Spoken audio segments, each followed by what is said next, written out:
see that, people! Hey, you lot are great. Thank you. Keep it rocking.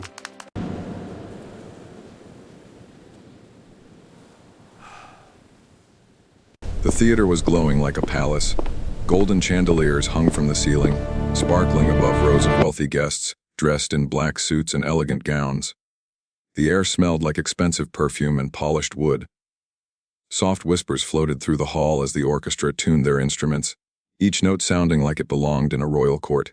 Tonight was supposed to be perfect, a world-class ballet performance. Famous dancers, a packed audience, not a single mistake allowed. But then something happened that made people stop breathing. At the far entrance, the double doors opened quietly. At first, no one noticed. But within seconds, heads began turning one by one, like a slow wave of confusion rolling through the crowd. A tall man stepped inside, wearing dark glasses, dressed in a long black coat, walking calmly as if he owned the place.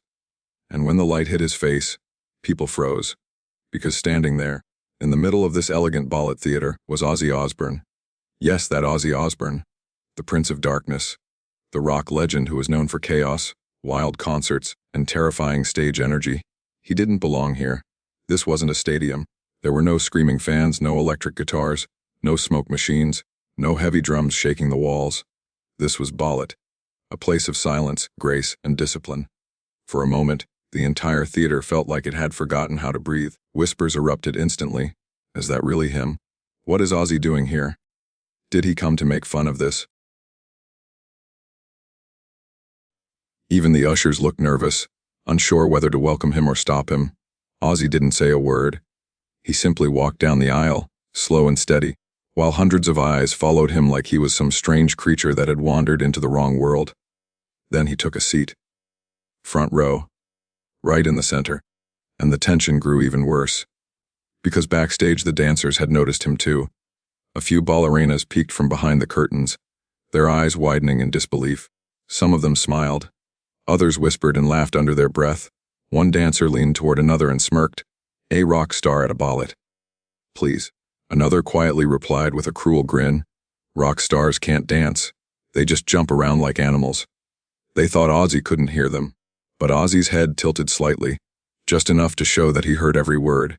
And then, he slowly stood up. The orchestra stopped. The hall went silent. Ozzy turned toward the stage, and in a calm voice that sliced through the air like a blade, he said, "Turn the music on." And in that moment, everyone realized something terrifying. Ozzy Osbourne wasn't here to watch. He was here to prove something. For a few seconds, nobody moved. Ozzy Osbourne was standing in the middle of the aisle like a shadow that didn't belong in this world. The orchestra members stared at him, their bows frozen above the strings. Even the conductor looked confused, his hands hovering in the air as if he had forgotten what he was supposed to do next. Then, slowly, Ozzy sat back down again. The tension didn't disappear. It only grew. The performance hadn't even started, yet the entire theater felt like it was balancing on the edge of a knife.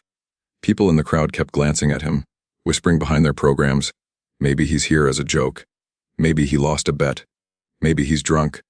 Because to them, Ozzy wasn't an artist. He was a wild rock star, a man who screamed into microphones and terrified parents on television. So why would someone like him sit quietly in a ballet theater, like he belonged? The conductor cleared his throat and raised his hands again. The orchestra cautiously began tuning once more, trying to pretend nothing had happened. But backstage, things were getting even more intense. Behind the velvet curtains, the dancers were stretching and warming up, their movements precise and disciplined. Every foot position was sharp, every breath controlled. And yet, the moment Ozzy arrived, the entire mood had shifted. Some dancers were curious. Some were annoyed. Others looked offended, as if his presence alone was an insult to the art they had sacrificed their lives for. One young ballerina leaned toward her friend, adjusting her satin shoe ribbons with a frustrated sigh. "Why is he even here?" she muttered. "This is ballet, not a circus." Her friend chuckled. "Maybe he thinks he can do what we do." Rock stars think they can do everything. Then another dancer joined in, taller and more arrogant than the rest. He smirked and whispered loudly enough for a few nearby performers to hear. "If he steps on this stage, I swear he'll embarrass himself." A few of them laughed quietly, not because it was funny, because they wanted it to be true. They wanted Ozzy Osbourne to look ridiculous. so they could prove to themselves that Ballet was untouchable, and that someone like him could never understand it.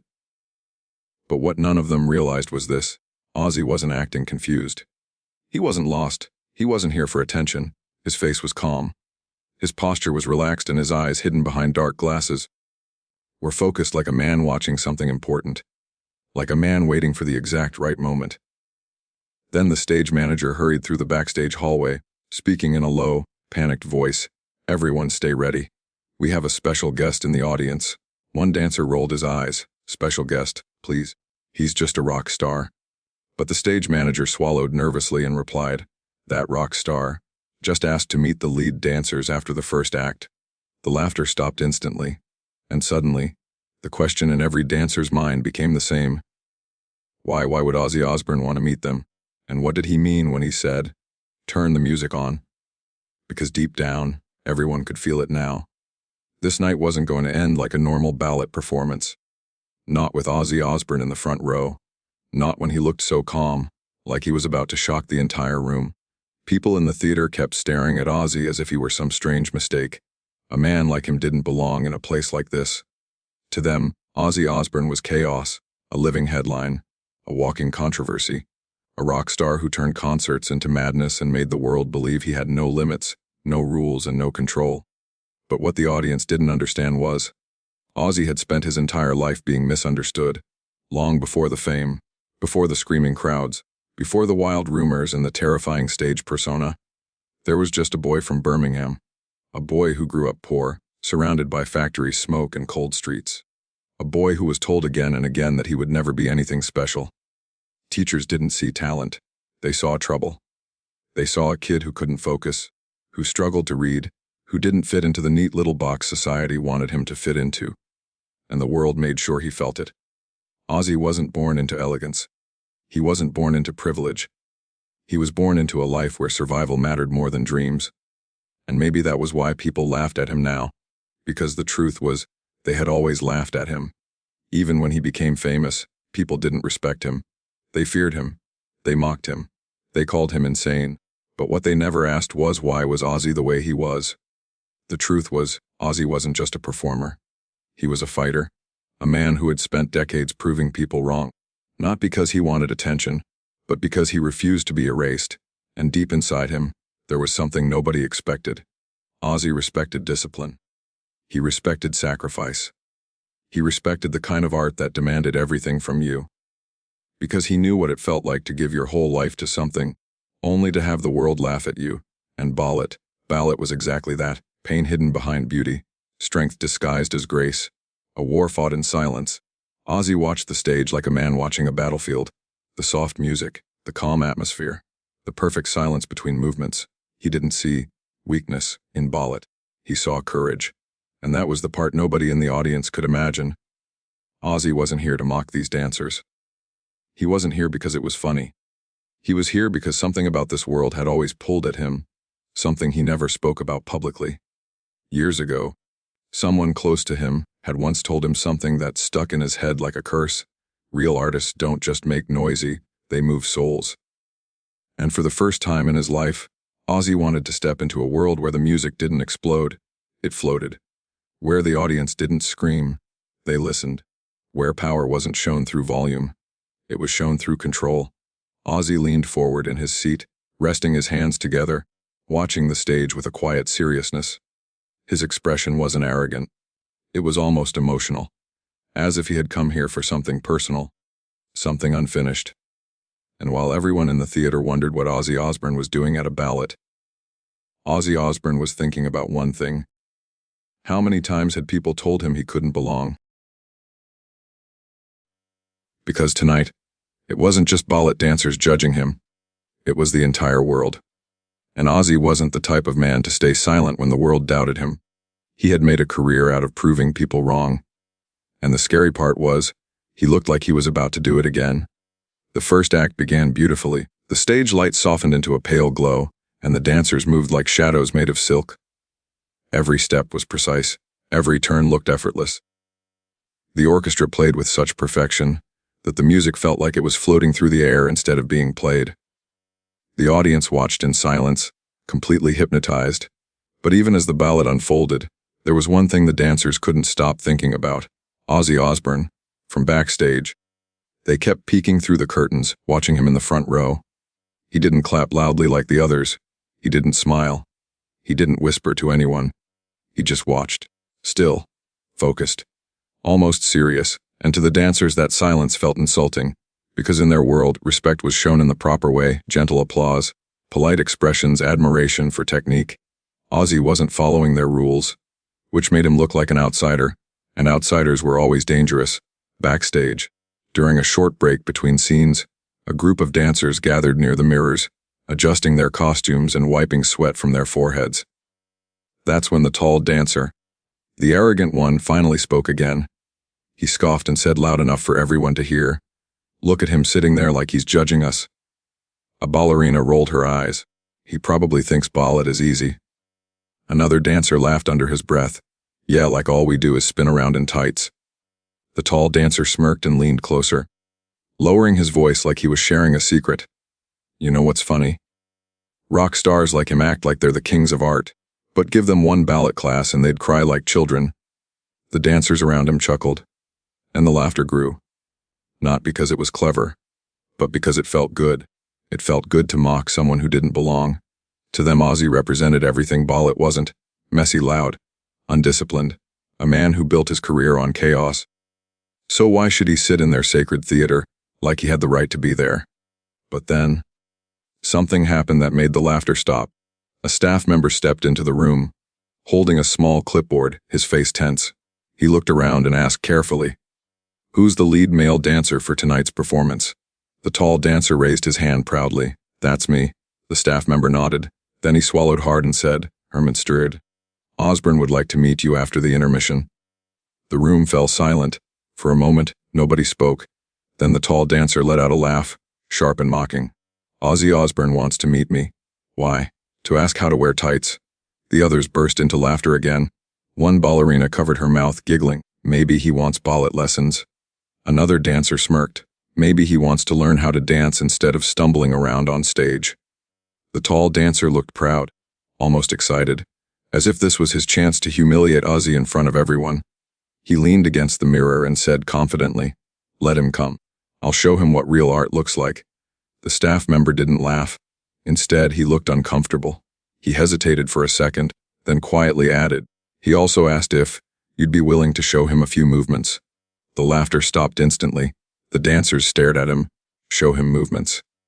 The tall dancer repeated, eyebrows rising. The staff member nodded. "Yes." He said he'd like to understand the discipline behind ballet. The ballerina scoffed. "He wants to understand discipline. That man is the definition of undisciplined." The tall dancer's lips curled into a grin, and in his eyes, something cruel appeared. "Fine," he said. "Let's do it." He turned toward the other dancers, his voice dripping with confidence. "When he comes back here, we'll give him what he wants." The ballerina asked, suspicious, "What are you planning?" The tall dancer smirked. "We'll challenge him."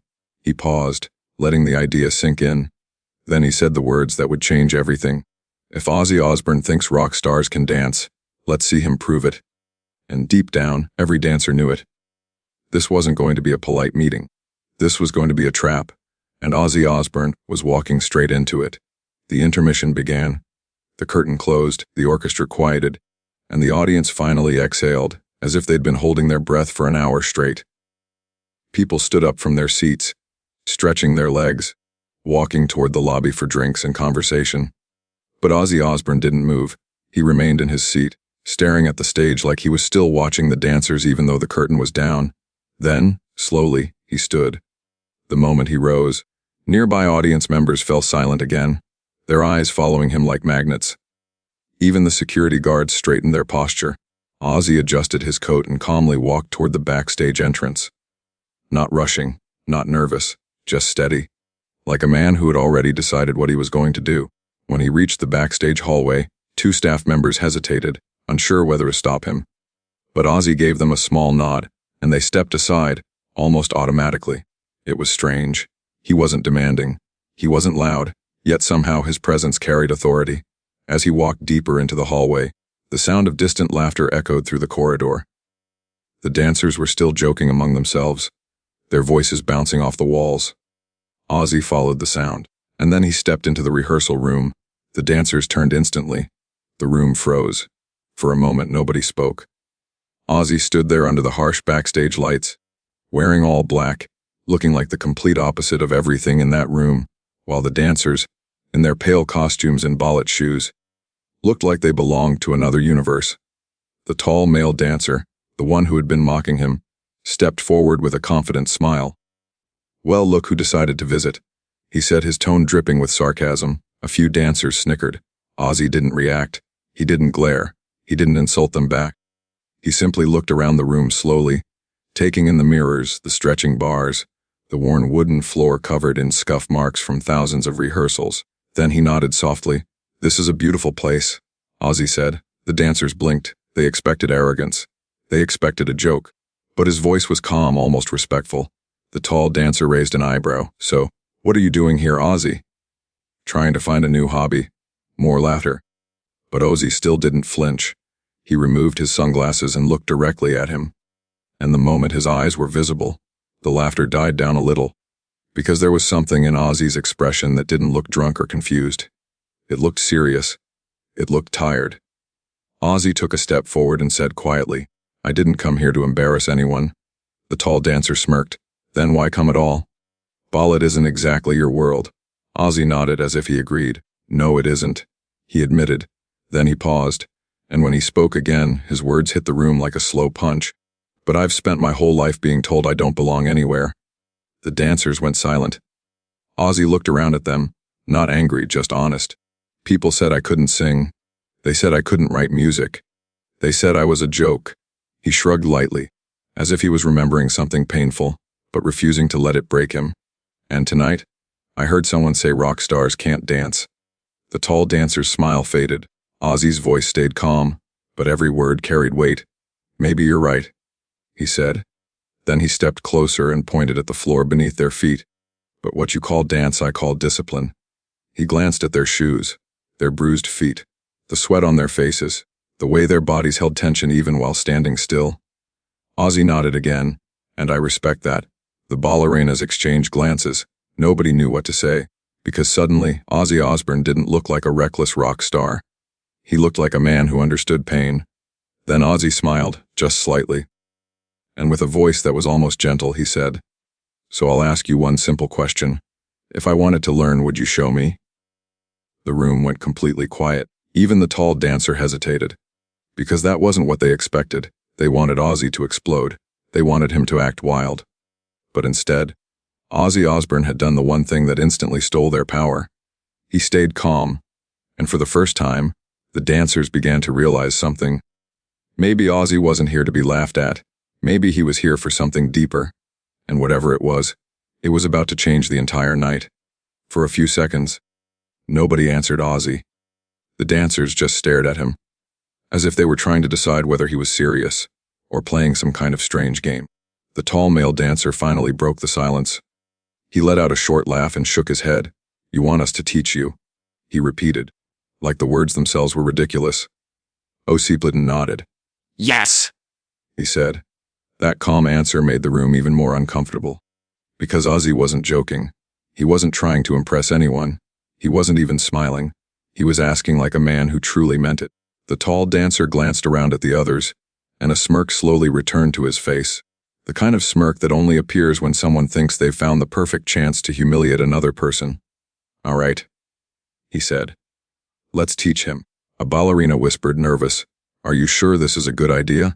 The tall dancer waved her off. "Relax," he said. He asked for it. Then he turned back to Ozzy and stepped forward, standing chest to chest with him. "If you really respect ballet," the dancer said, his voice sharp, "then you'll do it properly." Ozzy stared at him without blinking. "Properly," Ozzy repeated. The dancer nodded, then pointed toward the center of the rehearsal floor. "Stand right there." Ozzy walked to the middle of the room. The dancers formed a half circle around him, like a jury preparing to watch someone fail. The tall dancer clapped his hands once. "First position," he ordered. Ozzy looked down at his boots, then at the dancer's feet. Slowly, he adjusted his stance, turning his feet outward the way the dancer showed him. Some of the ballerinas giggled quietly. Ozzy ignored it. The tall dancer walked around him, inspecting him like a teacher who already knew the student would fail. "Now," he said coldly, "let's see if a rock star can handle even the basics." Then he raised his voice so everyone could hear. "Show us a pirouette." The room filled with muffled laughter. A pirouette was one of the hardest movements to master. It took years of training, balance, and muscle control. Ozzy slowly lifted his head. He looked at the dancer. Then he looked at the mirrors. And then he smiled. Not a goofy smile, a dangerous one. He took a deep breath and said, "Turn the music on." The tall dancer blinked. "What?" Ozzy repeated it, calm as ever. "Turn the music on, and I'll show you what a rock star can do." The dancers froze. Because in that moment, Ozzy's voice didn't sound like a man about to fail. It sounded like a man about to shock everyone in that room. And the scary part was, Ozzy Osbourne stepped into position like he had done this before. The rehearsal room fell into a strange kind of silence. Not the peaceful silence of Ballet, but the tense silence that comes right before something unbelievable happens. The tall dancer stood near the music player, still wearing that smug grin, as if he was enjoying this too much. He pressed a button, and soft classical music filled the room. Gentle violins, delicate piano notes, the kind of sound that demanded elegance. A sound Ozzy Osbourne had no business standing inside. The dancers crossed their arms. Some leaned against the mirrors. Others stood on their toes, already waiting for the moment Ozzy would slip, stumble, or embarrass himself. They were ready to laugh. Ozzy stepped forward into the center of the floor. His boots made a dull sound against the wood, completely wrong for Ballet. The contrast alone was enough to make the dancers exchange amused looks. The tall dancer whispered loudly, almost mocking, "This is going to be painful." Ozzy didn't answer. He closed his eyes for a second and listened. Not like a man hearing music, but like a man remembering something. Then he opened his eyes, and his entire posture changed. His shoulders relaxed. His breathing slowed. His arms lifted slightly, not stiff, not awkward, controlled. The ballerinas stopped smiling. Because Ozzy wasn't joking anymore. He moved his feet into position again, but this time with confidence, like he had already studied the stance. Like his body understood the balance, the tall dancer's grin began to fade. Ozzy took one step forward, then another. At first, it looked simple, just a slow walk in rhythm. But then the rhythm shifted, and Ozzy shifted with it. He didn't try to copy Ballet perfectly. Instead, he blended something unexpected into it, a strange mix of elegance and raw power. His steps were heavy, but timed perfectly. His arms didn't flail. They flowed, and when he spun just a half turn at first, his balance didn't break. He stayed upright, steady. The dancers blinked, confused. One ballerina whispered, "Wait, what?" Ozzy turned again. A sharper spin this time. Then another. His coat moved like a cape behind him, and somehow it looked dramatic instead of ridiculous. The music rose, and Ozzy's movements rose with it, almost like he was building toward something. The tall dancer stepped forward, his mouth slightly open. Ozzy lifted his arms and performed a controlled turn, his boots sliding just enough, but his body staying centered. It wasn't perfect Ballet, but it was something even more shocking. It was performance, it was stage presence. It was the kind of confidence that couldn't be taught, and the dancers felt it. Suddenly Ozzy stopped, the music continued, and then, without warning, Ozzy did a full spin, not sloppy, not wild. A full controlled rotation. His boots hit the ground and he didn't stumble. He landed solid. The room froze.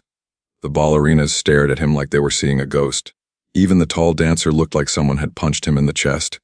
Ozzy exhaled slowly, then stepped forward again, now moving faster, matching the music like he had been waiting his whole life for this moment. Then he did something nobody expected. He leaped. Not a Ballet leap. A powerful rock star leap, but perfectly timed with the orchestra's rise. And when he landed, he didn't crash. He landed with control. Like he understood gravity. Like he understood discipline. One dancer accidentally whispered out loud, "That's impossible."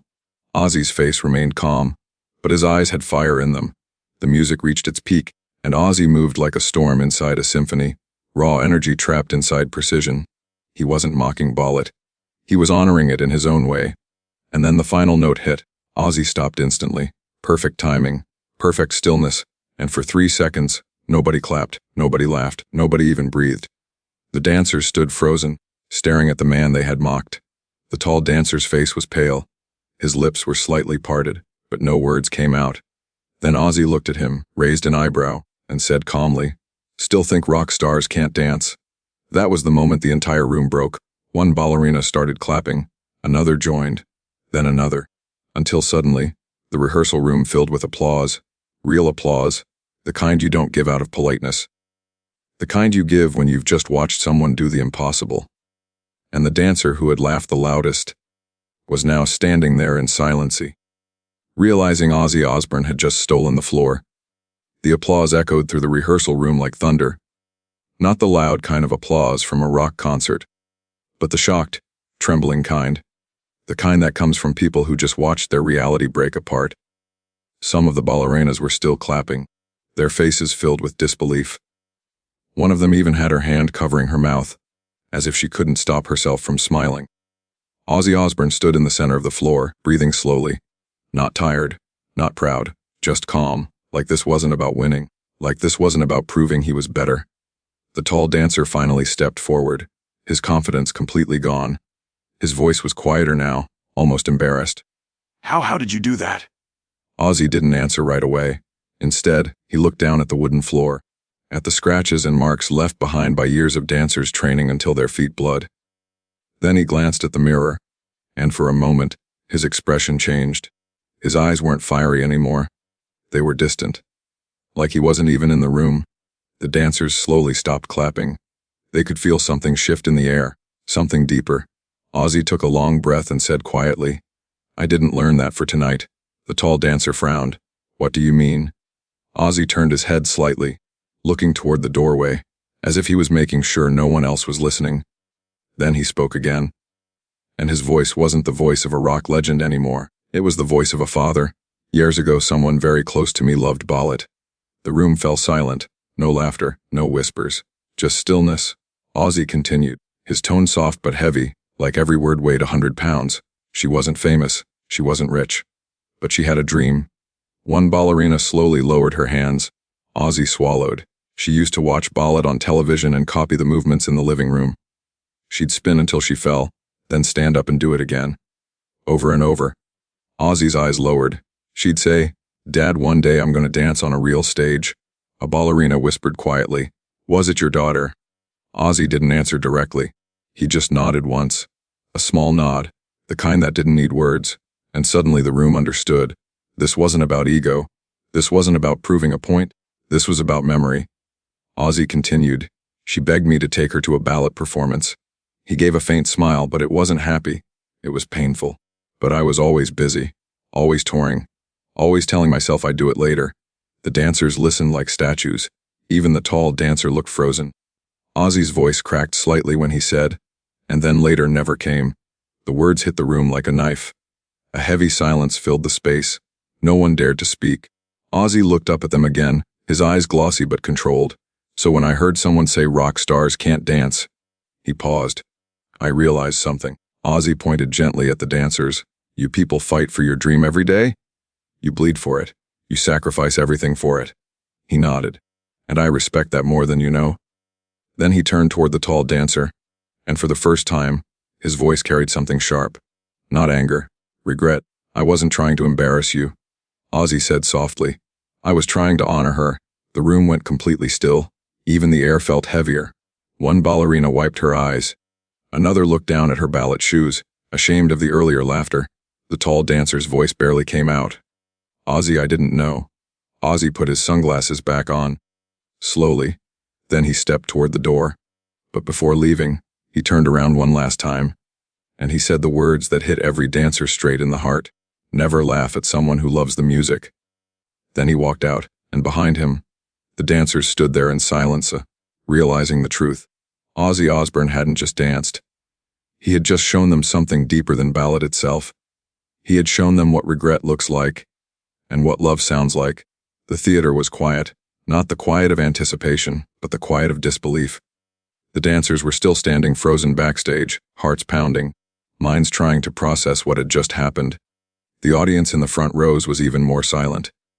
People leaned forward in their seats, mouths slightly open, eyes fixed on the empty stage. They had just witnessed something they hadn't expected, and they didn't know what to do with it. Then, slowly, the orchestra resumed. Not the harsh, blaring music of a rock concert, but the soft, deliberate notes of the ballet. The room was filled with delicate sound once again, and all at once it felt like the world had shifted. From the side stage, the tall dancer hesitated. He had been prepared to scoff, to feel superior, to assert control, but after seeing Ozzy perform, his confidence had evaporated. His movements suddenly felt smaller, less significant. And then he noticed something he hadn't expected. Other dancers were looking at him with awe, their admiration mixed with shock. And then a single clap. It was quiet at first, almost tentative. But it broke the spell. One hand in the audience started applauding. Slowly others joined. The sound swelled like a tidal wave, building until the entire theater was clapping, cheering, stomping. People were on their feet. Even the patrons who had come expecting a quiet, polished performance were now whistling and shouting, unable to contain themselves. Backstage, the dancers exchanged glances. They hadn't expected this. The man they had mocked, the rock star they thought couldn't possibly belong here, had done the impossible. He had honored their art while staying completely himself. The tall dancer stepped forward, still in disbelief. He glanced at the mirrors, then at the floor, then at the empty space Ozzy had left. And he finally realized what everyone was realizing. The applause wasn't just for the ballet, it was for the man. Wordlessly, the dancers followed the audience's lead. They stepped onto the stage, joined the clapping, stamping their feet, their faces a mixture of respect and humility. Even the dancer who had mocked Ozzy the loudest felt a knot in his chest, a strange pride mixed with embarrassment. He had been wrong, and he knew it.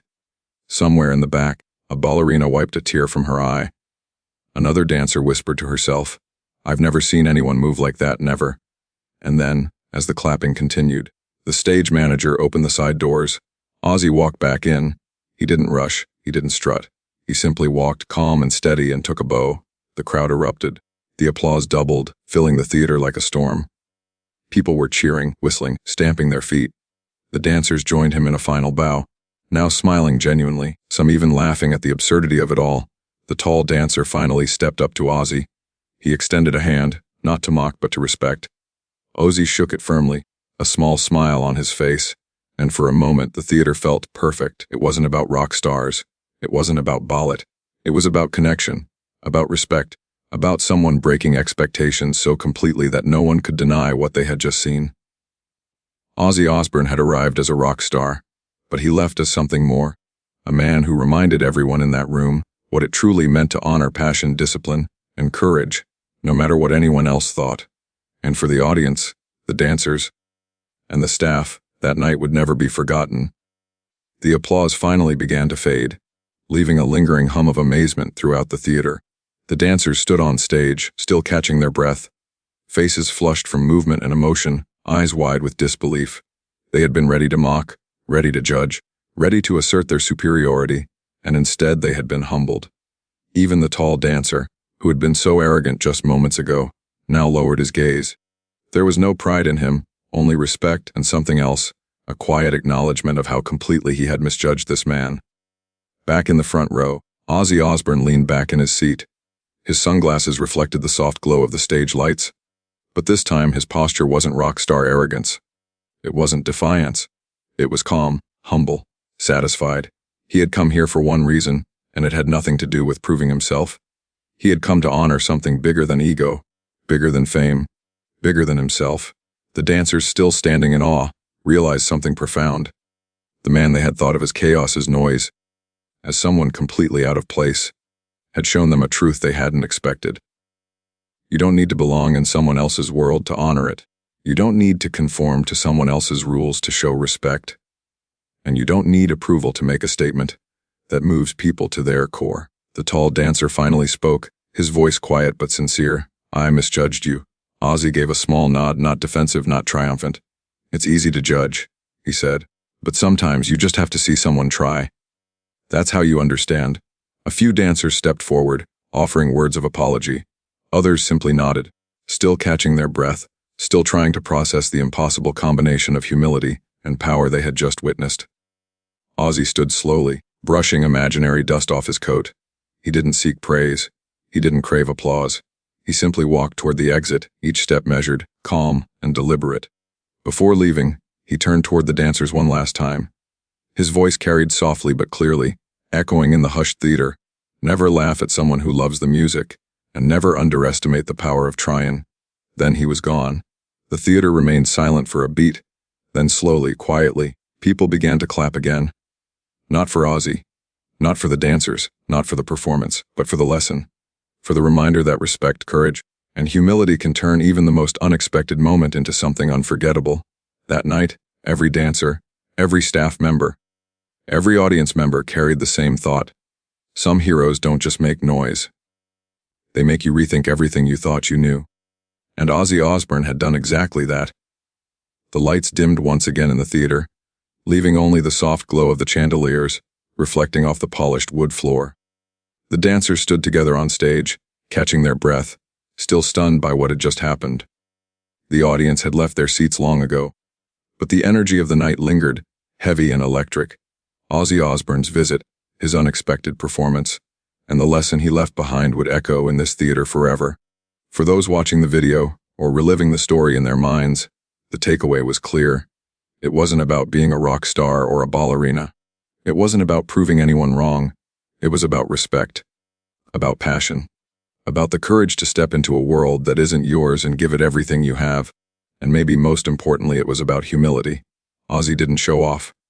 He didn't demand applause. He simply honored what he witnessed, leaving everyone around him inspired and changed. The screen fades to black, leaving only the words on the viewer's mind. Never laugh at someone who loves the music, and never underestimate the power of trying.